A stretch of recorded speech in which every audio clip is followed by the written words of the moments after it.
Muy buenas tardes, queridos amigos. Bienvenidos a Vladimir a la Una. Hoy tenemos en la primera parte del programa como invitado a Enrique Ochoa Antich, profesor de los derechos humanos, dirigente de unos tiempos parlamentario. Tiempo que no te veía. Igual digo. Gracias por venir al programa, Enrique. Viejos amigos de toda la vida. Así es. Más amigos que viejos. Así es. Bueno, ahí va Más la cosa. Ahí va la cosa. En la segunda parte tendremos con nosotros al abogado Antonio Molina. Y bueno, Enrique, tú has estado siguiendo muy de cerca lo que ha pasado en el estado Táchira. Hiciste acto de presencia allá en el estado, has estado conversando con todos los sectores, con todos los actores. Tú eres de allá, pero haces vida política nacionalmente. Me gustaría tu impresión de lo que está pasando tanto en el Táchira como en Venezuela. Bueno, Vladimir, ya un poco hemos conversado antes de este programa vía virtual sobre estos temas. Yo veo todo con mucha preocupación y de hecho cuando justamente recibí la invitación de ir al Táchira a tratar de ayudar un poco en el tema allá, viendo que allá de alguna manera pues, dicen todos que es el germen o el origen, como efectivamente fue de buena parte de lo que está pasando en el país, porque allá se iniciaron las protestas y como tú dices, fue un estado, el estado de mis ancestros. Mi padre fue el primer gobernador de la democracia allá, yo empecé mis actividades políticas allá.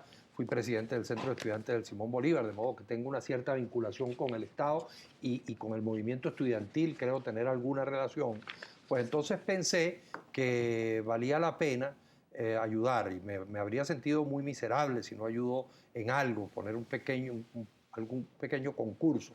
La veo con preocupación porque ya estamos entrando en una pequeña guerra civil, vamos a ponerlo entre comillas si tú quieres, pero el concepto ha sido usado por Ramón Guillermo Aveledo, ha sido usado por voceros también del gobierno y efectivamente cuando empiezan a haber balas de lado y lado, pues bueno, uno se pregunta si algunas guerras civiles, porque las guerras civiles no empezaron con 500.000 muertos, no empezaron con 1.000.000 de muertos como España, Centroamérica, etcétera. Me imagino yo que habrán empezado con un muerto, o con dos o con tres. Aquí ya llevamos Más de 30. Más de 30 por razones políticas. Obviamente aquí casi nos hemos acostumbrado a esa mortandad inaceptable por razones de la inseguridad, pero esta que tiene que ver con la intolerancia política, pues es verdaderamente preocupante, ¿no? Y efectivamente el hecho de que ocurran de lado y lado, independientemente de que yo sí creo que el gobierno tiene una responsabilidad fundamental, como la tienen todos los gobiernos en el mundo, de que estas cosas no ocurran, y lo primero que le dije a Rodríguez Torres, y le he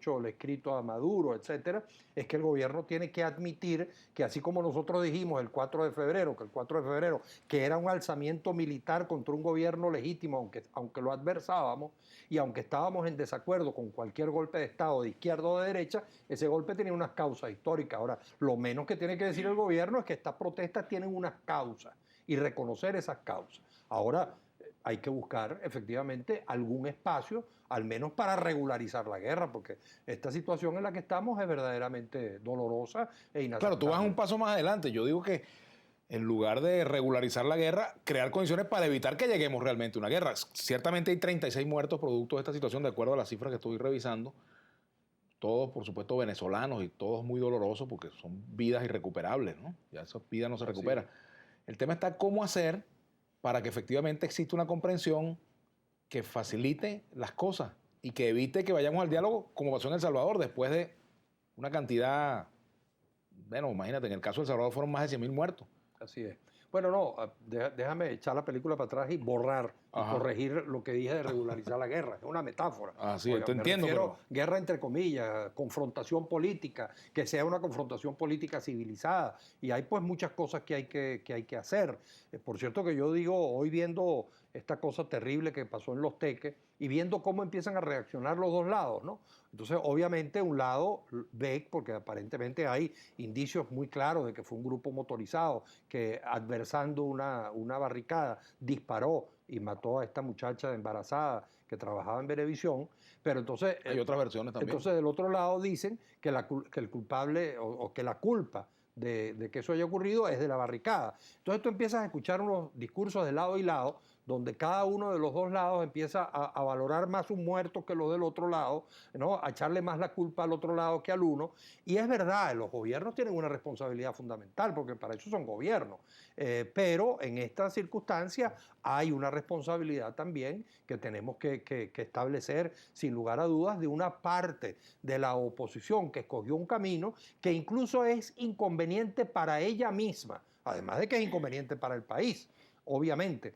Pero entonces, superar este discurso de la doble moral, donde lo que es bueno para mí no es bueno para ti, y entonces lo que yo te critico a ti yo lo puedo hacer, pero soy yo. Superar ese discurso de la doble moral es fundamental. Incluso el otro tema que yo creo que está en buena parte, en buena medida en las causas de todo lo que está ocurriendo, que yo también se lo escribí a Maduro y se lo dije a Rodríguez Torres muchas veces y a Javier Mamora, el lenguaje oficial, chico. O sea, no puede ser, porque eso va generando una molestia, va cargando a la sociedad. Las palabras no son una abstracción.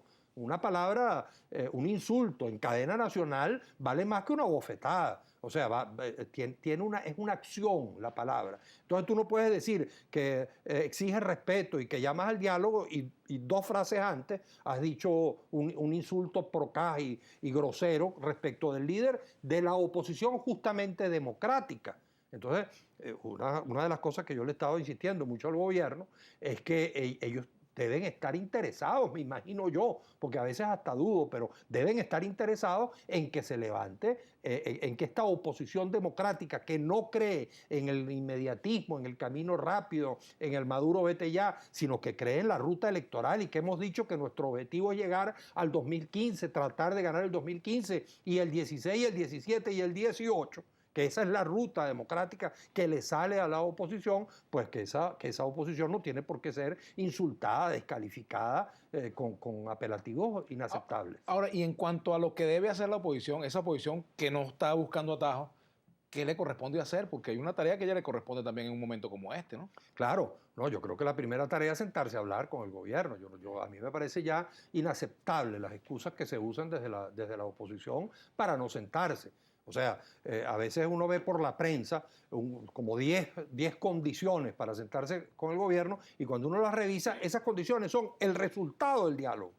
O sea, uno se sienta sin condiciones. Es posible de la primera vez a la segunda pon unas condiciones, que cesen los insultos. Si no, no nos sentamos la segunda vez, por ejemplo. Eso podría ser. Pero la primera vez, la oposición tiene la responsabilidad de la dirección política de la mitad del país. Y entonces yo a veces siento que la oposición democrática, para decirlo, lo voy a decir con toda claridad, se dejó, digamos, coger la iniciativa política por la oposición más radical y esta protesta legítima de los estudiantes, digamos, usando el fervor natural de los jóvenes. Todos nosotros fuimos muchachos en la política. Uno de joven, tú sabes, cree en las consignas de tomar el cielo por asalto, como ellos dicen, en lo que estamos es luchando por mi futuro. Y entonces el liderazgo político, que a mi modo de ver, de una manera muy aventurera, le colocó a esa protesta legítima la consigna de derrocar al gobierno de Maduro por la vía de la presión de calle, pues sencillamente se equivocó y la oposición democrática creo que ha tomado distancia. Ahora, ¿y en qué medida tú, que has sido un hombre, bueno, has estado vinculado por supuesto al tema de derechos humanos durante mucho tiempo con tu actividad como parlamentario, ¿hasta dónde puede el gobierno que está en esas condiciones? ¿Cuáles son los límites que tiene para actuar y defenderse un gobierno en esas condiciones? O sea, ¿hasta dónde está defendiéndose legítimamente y hasta dónde está y dónde comienza el abuso?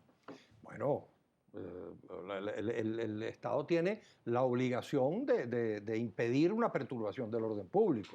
Por ejemplo, a mí me parece, a todo el mundo se lo he dicho, decir, bueno, permitir que vayan a trancar la autopista Francisco Fajardo, que es una vía además no solamente crucial para Caracas, sino para el país, pues sencillamente ningún Estado, ni este gobierno, ni de izquierda, ni de derecha, ni de la cuarta, ni de la quinta, ni de la sexta, puede permitir que eso ocurra. Y si hay unas personas que se empeñan en hacerlo, pues inevitablemente hay una confrontación. Ahora, tiene que haber, como ya tú también fuiste activista de derechos humanos y lo dijimos tanto a los cuerpos de seguridad del Estado en el pasado, pues tiene que haber una compostura. No se puede permitir que un ciudadano sea matado a golpes, como ocurrió en la Candelaria. Bueno, entiendo que hay unas investigaciones, Y yo una de las cosas que le propongo a Maduro en la carta que se le envió, y se lo he dicho también a Rodríguez Torres, allá en el Táchira cuando mataron a este muchacho Daniel Tinoco, lo propuse mucho, creo que es imperativo que el gobierno abra las investigaciones al escrutinio de las organizaciones de derechos humanos y de la oposición,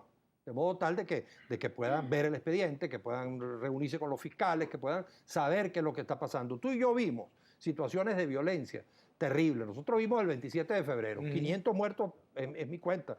Eso no necesita ser exagerado, a 3.000, a 2.000, los que fuesen, pero son demasiadas muertes en 3 o 4 o 5 días. Sí, y nosotros no podemos permitir que esta situación se nos vaya a ir de las manos y que cualquier día se nos ocurra una tragedia mayor que la que ya estamos viviendo. Empecemos a contarlos por 100, Dios quiera que no lleguemos a eso. Entonces nosotros estamos obligados, por eso digo yo que la oposición a estas alturas tiene que sentarse, conversar con el gobierno y mirarse las caras, darse las manos, y el gobierno por supuesto tiene que crear también, ya no digo las condiciones que propone la oposición, pero unas pequeñas condiciones de cómo se van a sentar, impedir. Insisto que me parece que tiene una enorme importancia que se destierre del lenguaje oficial las ofensas, porque tú también comprenderás que aunque más bien yo creo que esas cosas son las que obligan a sentarse, pero caramba, todo el mundo tiene su corazoncito, ¿no? Y es bastante difícil que te digan, vente para Miraflores después de que te han dicho todo lo que te han dicho. Pero yo también incluso digo que no puede ser una excusa. Claro, es una moneda de dos caras también, pudiera decirte alguien del gobierno, que es una moneda de dos caras que también... Claro, no, lógicamente, pero tú comprenderás que decir una cosa en cadena nacional por parte del jefe de Estado tiene una magnitud mayor, pues, ¿no? Ahora, de todas maneras, yo también creo que todas las ofensas, además una condición que puede poner el gobierno es que tiene que cesar las consignas de una salida extraconstitucional a la crisis, al enfrentamiento político, porque tampoco es que hay propiamente una crisis política, a mi modo de ver, pero que tiene que haber el compromiso por parte de la oposición de que se va a las elecciones del 2015 y tiene que ser proclamado de manera clara por parte de la oposición de que ese es el objetivo, no hay otro.